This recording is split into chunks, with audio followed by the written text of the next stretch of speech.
দল শপথ পাঠ করার জন্য প্রস্তুত। সবাই জোরে বলবেন না আস্তে বলবেন? খালি পেটে মনে হবে নাকি?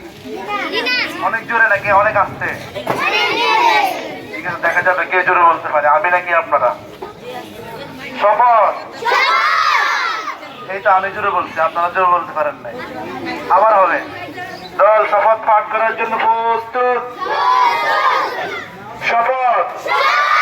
আমি শপথ করিতেছি যে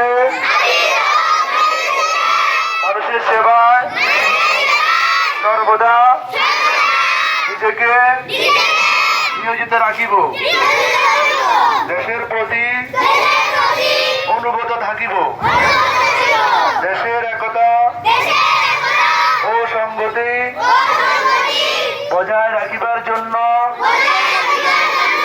সর্বদা প্রচেষ্ট থাকিব।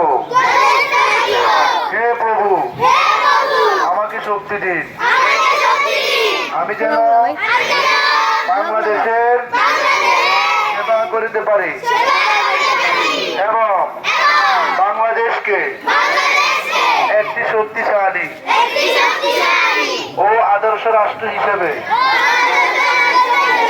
গড়িয়া তুলিতে পারি। আমিন।